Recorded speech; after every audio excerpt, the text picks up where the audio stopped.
Bro ఒక విషయం అడుగుతా. ఇప్పుడు 2 సెక్టార్ ఆడియన్స్ ఉంటారు. ఒకటి ఇండివిజువాలిటీ నమ్మేవాళ్ళు, ఇంకొకటి కలిపి గేమ్ ఆడేవాళ్ళు.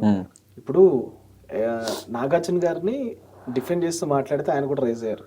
అంటే అంత దాకా ఎందుకు వెళ్ళాల్సి వచ్చింది? ఇప్పుడు ఆయన ఒక విషయం చెప్తున్నారు, దానిలో తప్పే ఉంది, వాళ్ళు కలిసి ఆడుతున్నారు కదా అని అంటే దాని మీద నీ వాయిస్ ఏంటి? అక్కడ ఎలాగో చెప్పలేకపోతే దాంట్లో నేను చెప్పిన అంటే వేరే సిచ్యువేషన్స్ ఆ సిచ్యువేషన్లో చెప్పలేకపోయినా కూడా కలిసి ఆడడంలో తప్పు లేదు. సో ఇప్పుడు అవినాష్, రోహిణి, తేజ వీళ్ళు కూడా కలిసి ఆడారు, కానీ వాళ్ళు ఎవరిని టార్గెట్ చేయలేదు. ఈ పర్టికులర్ పీపుల్ని నామినేట్ చేద్దాము, నువ్వు వాడిని చూసుకో నేను వీడిని చూసుకుంటా అని చెప్పేసి ఫిక్స్ చేసుకోలేదు ఒకళ్ళతోనొకళ్ళు. సో ఎవరిని టార్గెట్ చేయలేదు.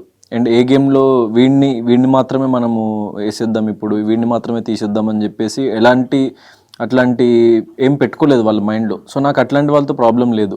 కానీ నాకు వీళ్ళతో ప్రాబ్లం ఏంటి అంటే, ఇప్పుడు నువ్వు జీని నామినేట్ చేయి, నేను టీని నామినేట్ చేస్తాను, కోడ్ లాంగ్వేజెస్ పెట్టుకొని మరి.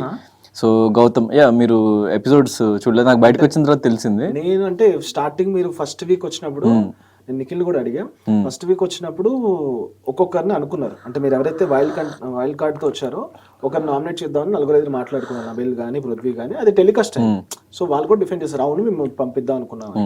బట్ అదొక గేమ్ ఆఫ్ స్ట్రాటజీ కదా. ఇప్పుడు నువ్వు చాలా స్ట్రాంగ్ గా ఉంటేనే కదా నేను పంపిద్దాం అనుకుంటున్నారు. అంటే డే అది స్ట్రాటజీ అంటే అదే. ఇప్పుడు చాలా స్ట్రాంగ్ కాబట్టి వాళ్ళు డే 1 నుంచి గౌతమ్నే పంపిద్దాం అనుకున్నారు అనుకో, మరి దాన్ని మీరు ఎందుకు అలా తీసుకోవాల్సి వచ్చింది?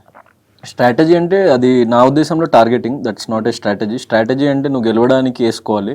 ఇప్పుడు మరి నేను ఏ బలం లేకుండా, ఎవరి సపోర్ట్ లేకుండా, అట్లాంటి ఏ మ్యాచ్ ఫిక్సింగ్ చేయకుండా నేను అంత దూరం ఎలా వెళ్ళగలిగిన? అండ్ జనాలు నేనే కరెక్ట్ అని ఎందుకు అంటున్నారు? సో అది మీరు ఆలోచించాల్సిన విషయం. ఎందుకంటే అది కరెక్ట్ కాబట్టే ప్రేక్షకుడికి కూడా అది కరెక్ట్ అని అనిపించింది. నేను కూడా ఒక ప్రేక్షకుడిగానే నేను బిగ్ బాస్ని పర్సీవ్ చేస్తా. నేను హౌస్లో ఉన్నంతసేపు నేను కూడా అక్కడ ఒక నార్మల్ కామన్ మ్యాన్నే.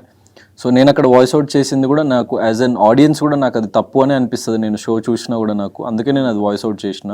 అండ్ ఇప్పుడు ఆ కామన్ ఆడియన్స్కి అది నేను కరెక్ట్ అనిపించిన ఆ వాయిస్ అవుట్ చేయడం, అండ్ వాళ్ళు తప్పు అని అనిపించారు కాబట్టే కదా ఈ కైండ్ ఆఫ్ స్టాండ్ నా కోసం బయట తీసుకున్నారు. అండ్ ఇలాంటి యుద్ధం నా కోసం చేసింది మన ప్రజలు.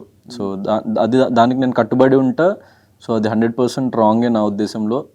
So that's my point of view.